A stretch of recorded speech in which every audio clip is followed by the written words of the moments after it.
नमस्कार बंधुगण बंधु माने आपण माने समस्त को आज ज्योतिष कार्यक्रम को स्वागत। आज ज्योतिष कार्यक्रमटी मीन राशि व्यक्ति विशेष मानक पई बहुत गुरुत्वपूर्ण अटे, बहुत ही खास अटे। कारण मीन राशि व्यक्ति विशेष मानकर मासिक राशिफल उपरे आमे विस्तार भाव आलोचना करिबा। मीन राशि व्यक्ति विशेष मानक पई एही मई 2025 मसीहाटी किपरि रहिछि से विषय रे विस्तार भाव आलोचना करिबा। तो बंधु माने 2025 मसीहार मई मासटी 12टी जांकर राशि व्यक्ति विशेष मानक पई बहुत खास अटे। कारण एही मई मासरे 3टी प्रमुख ग्रह निजर राशि परिवर्तन करने जाउछंती। देवगुरु बृहस्पति समेत राहु एवं केतु निजर राशि परिवर्तन करने जाउछंती, जहा फल 12 गोटी राशि व्यक्ति विशेष मानकर जीवन में एक बहुत बड़ परिवर्तन हेबो। तेबे आजिर ए भिडियो रे आमे माने जानिबा मीन राशि व्यक्ति विशेष मानकर जीवन में एही मई मास ठारू केउं भली परिवर्तन हेबाकु जाउछि। एही मई मासरे आपणकर स्वास्थ्य, शिक्षा, प्रेम संपर्क, वैवाहिक जीवन, भाग्य, क्यारियर एवं व्यापार वाणिज्यर स्थिति किपरि रहिछि से विषय रे विस्तार भाव आलोचना करिबा। नवग्रहंकर स्थिति मध्य देखिबा। नवग्रह केउं प्रकार फल प्रदान करिबारे सक्षम हेबे, शेषर अशुभत्व प्रदान करुथुवा ग्रह मानकर किछि विशेष प्रतिकार मध्य भिडियोर शेषरे आमे जानिबा। तेबे बंधु माने भिडियोटी को आगो को बढ़िबा पूर्वरु जदि आपण मानकर मीन राशि होइथाए तेबे भिडियोटी को स्किप न करी थरे मात्र शेष पर्यंत निश्चिंत देखंतु एवं भिडियो को गोटे लाइक करी चैनल टी को सब्सक्राइब कर दियंतु। आपण माने जदि सच्चा हृदय रे ईश्वर को भक्ति करुथांती, विश्वास करुथांती तेबे भक्ति एवं श्रद्धार सहित कमेंट बॉक्स रे जय मां लक्ष्मी अवश्य लिखि दियंतु। तेबे बंधु माने आसंतु आरंभ करिबा आज रही कार्यक्रम को, जहा कि जन्म राशि एवं चंद्र राशि उपरे संपूर्ण आधारित अटे। तो राशि चक्र 12 गोटी राशि मध्यरु अंतिम राशि तथा 12 नंबर राशि हेउची मीन राशि एवं मीन राशि राश्याधिपति हेउचंती देवगुरु बृहस्पति। तो बंधु माने सर्वप्रथमे आसंतु जानि नेबा एही मई मासर आरंभ रे नवग्रहंकर स्थिति किपरि रहिछि आपणकर कुंडली रे।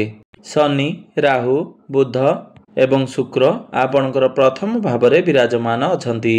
सूर्य आपणकर कुंडलीर द्वितीय भाव रे विराजमान अछंती। देवगुरु बृहस्पति आपणकर तृतीय भाव रे विराजमान अछंती। मंगल आपणकर पंचम भाव रे विराजमान अछंती एवं केतु आपणकर सप्तम भाव रे विराजमान अछंती। बंधु माने सर्वप्रथमे आसंतु जानि नेबा आपणकर स्वास्थ्य किपरि रहिबो एही मई मास 2025 रे। तो बंधु माने कुंडलीर प्रथम भावटी होइथाय आपणकर स्वास्थ्यर भाव, आपणकर इम्यूनिटी सिस्टम रो भाव एवं आपणकर प्रथम भावर अधिपति हेउचंती देवगुरु बृहस्पति। देवगुरु बृहस्पति आपणक कुंडलीर तृतीय भाव रे विराजमान अछंती। तो 15 मई को गुरु आपणकर चतुर्थ भाव को चलन करिवे, जहा आपणक पई एक बहुत बड़ परिवर्तन अटे। आपणकर स्वास्थ्य रे एक पॉजिटिव चेंजेस आसीबा पई जाउछि। जेमिति ही गुरु आपणक कुंडलीर चतुर्थ भाव को चलन करिवे आपणकर स्वास्थ्य रे सुधार देखिबा को पाइबे। तो गुरु जेबेठारु आपणकर तृतीय भाव रे विराजमान थिले आपणकर टिके मोटापण बढ़िला भली समस्या लागि रहितिला। आपणकर stomach related, liver, diabetes, gastric ए भली समस्या मान देखिबा को पाउथिले। आपण केउठार ना केउठाले दुर्बलता अनुभव करुथिले। तो आपण 15 मई परठारु ए सबरु मुक्ति पाइजिबे। ए सबु आपणक ठारु धीरे धीरे दूर होई जिवो। आपण निजको हेल्दी अनुभव करिवे। तो 15 मई ठारु आपणकर स्वास्थ्य बहुत भल रहिबो, किंतु 15 मई पूर्वरु आपणकु ए सबुथरु ध्यान देबार अछि। आपणकु आपणकर स्वास्थ्यर जत्न नेबार अछि। एबे आसंतु जानि नेबा आपणकर शिक्षा क्षेत्र किपरि रहिबो एही मई मास 2025 रे। तो बंधु माने कुंडलीर पंचम भावटी होइथाय आपणकर शिक्षा क्षेत्रर भाव। तो आपणकर पंचम भाव रे विराजमान अछंती मंगल।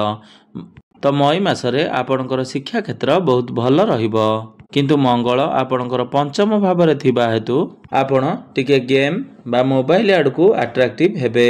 किछि किछि समय रे आपणकर माइंड टिके डाइवर्ट होई पारे। କିନ୍ତୁ ଆଉ ବାକି ଯେଉଁ ସମୟ ରହିଲା ଆପଣଙ୍କର ପାଠ ପଢ଼ାରେ ମନ ଲାଗିବ। ଆପଣଙ୍କର କେନ୍ଦ୍ରରେ ଶୁକ୍ର ଏବଂ ବୁଧ ବିରାଜମାନ ଅଛନ୍ତି। ଗୁରୁ ମଧ୍ୟ ଆପଣଙ୍କର କେନ୍ଦ୍ରକୁ ଆସିବେ। ତ ଆପଣଙ୍କର 15 ମଇ ପରେ ଯଦି କୌଣସି କମ୍ପିଟେଟିଭ୍ ଏକ୍ଜାମ ରହିଛି ତାହା ଆପଣଙ୍କୁ ଶୁଭଫଳ ପ୍ରାପ୍ତି ହେବ। ଆପଣ ଯଦି ପାଠପଢ଼ା ରିଲେଟେଡ୍ କୌଣସି ବି ଡିସିସନ୍ ନେବାକୁ ଚାହୁଁଛନ୍ତି, ଆପଣ ଆଡ଼ମିସନ୍ କିମ୍ବା ଫର୍ମ ଫିଲ୍ଅପ୍ କରିବାକୁ ଚାହୁଁଛନ୍ତି, ତ ସେଥିପାଇଁ ଆପଣଙ୍କୁ 15 ମଇ ପରର ସମୟ ଆପଣଙ୍କ ପାଇଁ ବହୁତ ଭଲ ରହିବ।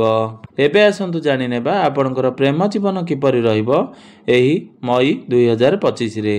ତ ବନ୍ଧୁମାନେ, କୁଣ୍ଡଳୀର ପଞ୍ଚମ ଭାବଟି ହୋଇଥାଏ ଆପଣଙ୍କର ଶିକ୍ଷା କ୍ଷେତ୍ରର ଭାବ ଏବଂ ପଞ୍ଚମ ଭାବଟି ହୋଇଥାଏ ଆପଣଙ୍କର ପ୍ରେମ ଜୀବନର ଭାବ ଏବଂ ଆପଣଙ୍କର ସନ୍ତାନ ସନ୍ତତିର ଭାବ। ତ ଆପଣଙ୍କର ପଞ୍ଚମ ଭାବର ଅଧିପତି ହେଉଛନ୍ତି ଚନ୍ଦ୍ରମା, ଯିଏକି ପ୍ରତି 2 ଦିନରେ ଥରେ ନିଜର ରାଶି ପରିବର୍ତ୍ତନ କରିଥାନ୍ତି। ତେବେ ଶୁକ୍ର ଯେହେତୁ ପ୍ରଥମ ଭାବରେ ବିରାଜମାନ ଅଛନ୍ତି, ତେଣୁ ଏହି ମଇ ମାସରେ ଆପଣଙ୍କର ପ୍ରେମ ଜୀବନ ବହୁତ ଭଲ ରହିବ। ଆପଣଙ୍କ ମଧ୍ୟରେ ଆଟ୍ରାକ୍ସନ୍ ଅଧିକ ରହିବ। ଆପଣଙ୍କ ମଧ୍ୟରେ ପଜିଟିଭ୍ ଚିନ୍ତାଧାରା ରହିବ। ଗୁରୁ ମଧ୍ୟ ଆପଣଙ୍କର ଚତୁର୍ଥ ଭାବକୁ ଚଳନ କରିବେ, ଯାହା ଫଳରେ ଆପଣଙ୍କର ପୂର୍ବରୁ ପ୍ରେମ ଜୀବନରେ ଯାହା ବି କିଛି ସମସ୍ୟା ଚାଲୁଥିଲା ବା କୌଣସି ପ୍ରକାରର ଫ୍ରଷ୍ଟ୍ରେସନ୍ ଥିଲା ବା କୌଣସି ବି ଡିଷ୍ଟର୍ବାନ୍ସ ଥିଲା, ସେ ସବୁ ବର୍ତ୍ତମାନ ଦୂର ହୋଇଯିବ। ଆପଣଙ୍କ ମଧ୍ୟରେ ଅଣ୍ଡରଷ୍ଟାଣ୍ଡିଂ ବଢ଼ିବ। ଆପଣଙ୍କ ମଧ୍ୟରେ ଫିଲିଂସ୍ ଭଲ ରହିବ। ଆପଣ ପରସ୍ପରକୁ ବୁଝିପାରିବେ। ଆପଣଙ୍କ ମଧ୍ୟରେ ଭଲ ପାଇବା ବଢ଼ିବ। ପୂର୍ବରୁ ଆପଣଙ୍କର ପ୍ରେମ ଜୀବନରେ ଯାହା ବି କିଛି ସମସ୍ୟା ଚାଲୁଥିଲା, ବର୍ତ୍ତମାନ ତାହାର ସୁଧାର ଆସିବ। ତ ମୋଟାମୋଟି ଭାବରେ ଦେଖିବାକୁ ଗଲେ ଏହି ମଇ ମାସଟି ଆପଣଙ୍କର ପ୍ରେମ ଜୀବନ ପାଇଁ ବହୁତ ଭଲ ରହିବ। ଏବେ ଆସନ୍ତୁ ଜାଣିନେବା ଆପଣଙ୍କର ବୈବାହିକ ଜୀବନ କିପରି ରହିବ ଏହି ମଇ ମାସ 2025ରେ। ତ ବନ୍ଧୁମାନେ, କୁଣ୍ଡଳୀର ସପ୍ତମ ଭାବଟି ହୋଇଥାଏ ଆପଣଙ୍କର ବୈବାହିକ ଜୀବନର ଭାବ, ଆପଣଙ୍କର ଜୀବନ ସାଥୀଙ୍କର ଭାବ। ତ ଆପଣଙ୍କର ବୈବାହିକ ଜୀବନରେ ଏକ ବହୁତ ବଡ଼ ପରିବର୍ତ୍ତନ ହେବା ପାଇଁ ଯାଉଅଛି। କାରଣ ଦୀର୍ଘ 1.5 ବର୍ଷ ଧରି କେତୁ ଆପଣଙ୍କର ସପ୍ତମ ଭାବରେ ବିରାଜମାନ ଥିଲେ। ବର୍ତ୍ତମାନ କେତୁ ଆପଣଙ୍କର ସପ୍ତମ ଭାବରୁ ବାହାରିଯିବେ ଏବଂ ଆପଣଙ୍କ କୁଣ୍ଡଳୀର ଷଷ୍ଠ ଭାବକୁ ଚଳନ କରିବେ। ତେବେ ଦେଖିବାକୁ ଗଲେ ଏହି ମଇ ମାସରେ ଆପଣଙ୍କର ରାଶିରେ ବହୁତ ବଡ଼ ପଜିଟିଭ୍ ଚେଞ୍ଜେସ୍ ହେବାକୁ ଯାଉଛି। କେବଳ ଗୋଟିଏ ନେଗେଟିଭ୍ ଜିନିଷ ହେଉଛି, ଯେହେତୁ ଆପଣଙ୍କର ରାଶିରେ ଶନି 7.5 ଚାଲୁଅଛି ଏବଂ ଶନି 7.5ର ଦ୍ୱିତୀୟ ଚରଣ ଚାଲୁଅଛି, ଯାହାକି ଶନି 7.5ର ଗୁରୁତ୍ୱପୂର୍ଣ୍ଣ ପର୍ଯ୍ୟାୟ ଅଟେ। ତ ଶନି 7.5ର ଦ୍ୱିତୀୟ ଚରଣରେ ମନୁଷ୍ୟ ଉପରେ ବହୁତ ଅଧିକ କାର୍ଯ୍ୟଭାର ରହିଥାଏ, ଅଧିକ ଷ୍ଟ୍ରେସ୍ ନେଇଥାନ୍ତି। ଆପଣଙ୍କର କାର୍ଯ୍ୟରେ ଅଧିକ ବାଧାବିଘ୍ନ ଆସିଥାଏ। ଆପଣଙ୍କର ମନକୁ ଅନେକ ପ୍ରକାର ନେଗେଟିଭ୍ ଚିନ୍ତାଧାରା ଆସିଥାଏ, ଯାହା ଫଳରେ ମନୁଷ୍ୟ ଅଧିକ ଚିନ୍ତାଗ୍ରସ୍ତ ହୋଇଥାଏ। ଯେହେତୁ ଆପଣଙ୍କର କୁଣ୍ଡଳୀରେ ଶନି 7.5ର ଦ୍ୱିତୀୟ ଚରଣ ଚାଲୁଅଛି, ଆପଣ କିଛି ଶନିଙ୍କ ପାଇଁ ପ୍ରତିକାର କରିବାର ଅଛି। ତ ଆମେ ଭିଡ଼ିଓର ଶେଷରେ ସେ ବିଷୟରେ ଆଲୋଚନା କରିବା। ତେବେ ଏହି ମଇ ମାସରେ ଆପଣଙ୍କର ବୈବାହିକ ଜୀବନ ବହୁତ ଭଲ ରହିବ। ତ ପୂର୍ବରୁ ଆପଣଙ୍କର ବୈବାହିକ ଜୀବନରେ ଯେଉଁ ଅଶାନ୍ତି ଲାଗି ରହିଥିଲା ବା ଯେଉଁ ଡିପ୍ରେସନରେ ଆପଣ ରହୁଥିଲେ, ତ ସେଥିରୁ ଆପଣ ବାହାରି ଆସିବେ। ଆପଣଙ୍କ ମଧ୍ୟରେ ବାରମ୍ବାର ବୈଚାରିକ ମତଭେଦ ଦେଖାଦେଉଥିଲା। ତେବେ ମଇ 18 ପରେ ଏସବୁରେ ପରିବର୍ତ୍ତନ ଦେଖିବା ପାଇଁ ପାଇବେ, ଯାହାକି ଆପଣଙ୍କ ପାଇଁ ବହୁତ ସକାରାତ୍ମକ ପରିବର୍ତ୍ତନ ହେବ। ବୁଧ ମଧ୍ୟ ନିଜ ଘରକୁ ଦେଖୁଛନ୍ତି। ଆପଣଙ୍କର ସପ୍ତମ ଭାବର ଅଧିପତି ବୁଧ ଆପଣଙ୍କର ପ୍ରଥମ ଭାବରେ ରହି ଆପଣଙ୍କର ସପ୍ତମ ଭାବକୁ ଦୃଷ୍ଟି ଦେଉଛନ୍ତି, ଯାହା ଫଳରେ 18 ମଇ ପରେ ଆପଣଙ୍କର ବୈବାହିକ ଜୀବନ ବହୁତ ଭଲ ରହିବ। ଏବେ ଆସନ୍ତୁ ଜାଣିନେବା ସବୁଠାରୁ ଗୁରୁତ୍ୱପୂର୍ଣ୍ଣ ବିଷୟବସ୍ତୁ ଆପଣଙ୍କର ଭାଗ୍ୟ, କ୍ୟାରିୟର ଏବଂ ବ୍ୟାପାର ବାଣିଜ୍ୟର ସ୍ଥିତି କିପରି ରହିଛି ଏହି ମଇ 2025ରେ। ତ ବନ୍ଧୁମାନେ, କୁଣ୍ଡଳୀର ନବମ ଭାବଟି ହୋଇଥାଏ ଆପଣଙ୍କର ଭାଗ୍ୟର ଭାବ ଏବଂ ଦଶମ ଭାବଟି ହୋଇଥାଏ ଆପଣଙ୍କର କାର୍ଯ୍ୟକ୍ଷେତ୍ର ତଥା କ୍ୟାରିୟରର ଭାବ। ତ ଆପଣଙ୍କର ନବମ ଭାବ ତଥା ଭାଗ୍ୟ ଭାବର ଅଧିପତି ହେଉଛନ୍ତି ମଙ୍ଗଳ। ମଙ୍ଗଳ ଆପଣଙ୍କର ପଞ୍ଚମ ଭାବରେ ବିରାଜମାନ ଅଛନ୍ତି। ତ ଏହି ମଇ ମାସରେ ମଙ୍ଗଳଙ୍କର କୌଣସି ରାଶି ପରିବର୍ତ୍ତନ ହେବାର ନାହିଁ। ତେବେ ମଙ୍ଗଳ ଆପଣଙ୍କର ପଞ୍ଚମ ଭାବରେ ନିଚସ୍ତ ଥିବା ହେତୁ ତ ଏହି ମଇ ମାସରେ ଆପଣଙ୍କର ଭାଗ୍ୟ ଆପଣଙ୍କୁ 60ରୁ 70% ସାଥ ଦେବ। ତ ବନ୍ଧୁମାନେ, ମଙ୍ଗଳ ନିଚସ୍ତ ହେଲେ ମଧ୍ୟ ଅନ୍ୟ ପ୍ରମୁଖ ଗ୍ରହମାନେ ଆପଣଙ୍କର କେନ୍ଦ୍ରରେ ବିରାଜମାନ ଅଛନ୍ତି, ଯାହା ଫଳରେ ଆପଣଙ୍କୁ ଆପଣଙ୍କର ଭାଗ୍ୟର କିଛି ମାତ୍ରାରେ ସାଥ ମିଳିବ, ଅର୍ଥାତ୍ 60ରୁ 65% ସାଥ ମିଳିବ। किंतु आपण तरबर होई कोनोसी निष्पत्ति नियंतु नाही किंबा कोनोसी कार्य करंतु नाही। आपण तरबर होई जदि कोनोसी डिसिजन नियंती किंबा किछि कार्य करंती तो मंगल सेथिरे अधिक बाधा विघ्न उत्पन्न करिवे। आपण निज भितरे पेशेंस रखिबा उचित। आपण जहाँ भी करूचंती भाबी चिंती बा प्लानिंग करी से कार्य करंती तो निश्चिंत भाबरे आपण सेथिरे सफलतार शिखर रे रहिबे। एही समय रे जदि आपण शेयर मार्केट बा स्टॉक मार्केट रे किछि इन्वेस्टमेंट करबा को चाहउचंती तो आपण निर्द्वंद रे करि परिबे। कारण बुध एवं शुक्र आपणकर केंद्र रे विराजमान अछंती। बृहस्पति मध्य आपणकर केंद्र रे आसी जिवे। तो आपण जदि भल भाबरे प्लानिंग करी किछि भी कार्य करंती तो निश्चिंत भाबरे आपण सेथिरे सफलता अर्जन करिवे।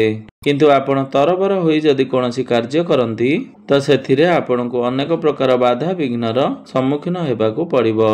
आपण एही समय रे जदि कोनोसी शुभ मंगलिक कार्यर आयोजन करबाकू चाहउचंती किंबा कोनोसी जिनिस किणा किणी करबाकू चाहउचंती तो एही मई मासरे आपण निर्द्वंदरे करि परिबे। एबे आसंत जानि नेबा आपणकर कार्य क्षेत्र तथा क्यारियर किपरि रहिबो एही मई मास 2025 रे। तो बंधु माने कुंडलीर दशम भावटी होइथाय आपणकर कार्य क्षेत्रर भाव। तो आपणकर दशम भावर अधिपति हेउचंती देवगुरु बृहस्पति। देवगुरु बृहस्पति आपणको कुंडलीर तृतीय भाव रे विराजमान अछंती। मात्र 15 मई को गुरु आपणकर चतुर्थ भाव को चलन करिवे, जहाँकि आपणको पई एक शुभ परिवर्तन हेबाकू जाउअछि। कारण गुरु चतुर्थ भाव रे रही आपणकर दशम भाव को दृष्टि देबे।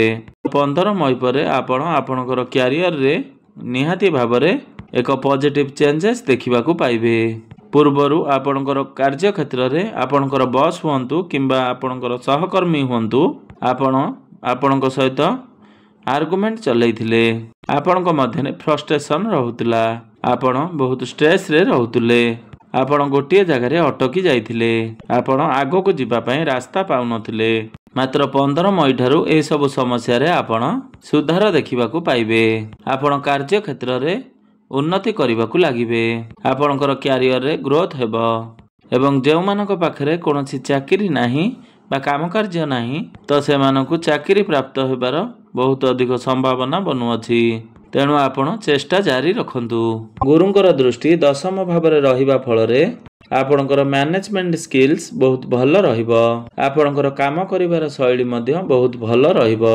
तो बंधु माने एबे आसंतु जानि नेबा आपणकर व्यापार वाणिज्यर स्थिति किपरि रहिबो एही मई मास 2025 रे।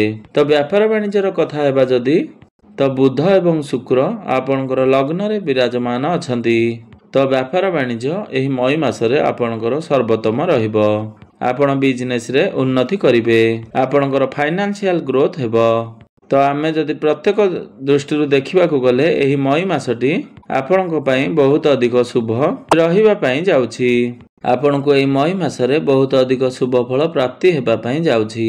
आपणकर जेहेतु शनि 7.5 चालू अछि तो आपणको कुंडली रे जदि शनि भल स्थिति रे थांती बा मित्र राशि रे विराजमान थांती तो शनि 7.5 आपणको पई वरदान सदृश्य हेबो। आपणको रंकरु राजा बनाई दे पारंती। किंतु शनि जदि आपणको कुंडली रे नीचस्थ थांती बा शत्रु राशि रे विराजमान थांती बा खराब स्थिति रे थांती तो आपणको टिके स्ट्रगल करिबा पई पड़ी पारे। तो बंधु माने जदि शनि आपणको कुंडली रे खराब स्थिति रे विराजमान अछंती तो प्रत्येक दिन आपण शनिंकर बीज मंत्रर जप 108 थर अवश्य करंतु। आपण प्रत्येक दिन देवगुरु बृहस्पतिंकर बीज मंत्रर जप 108 थर जप करंतु। एवं मंगल जेहेतु आपणको कुंडली रे नीचस्थ अछंती तेणु मंगलंकर प्रतिकार स्वरूप प्रत्येक दिन मंगलंकर बीज मंत्रर जप 108 थर अवश्य करंतु। एवं प्रत्येक दिन हनुमान चालीसार पाठ अवश्य करंतु। आपणकर निश्चिंत भावरे जेउ सब अशुभत्व गुड़िक रहुछि से गुड़िक खंडन होई आपणको शुभ फल प्राप्ति हेबो एवं आपणकर भाग्य रे उन्नति आसीबो। तो बंधु माने आपणकर जीवन मंगलमय हो एहा ही ईश्वरଙ୍କ निकटरे मोर एतिकी प्रार्थना। धन्यवाद।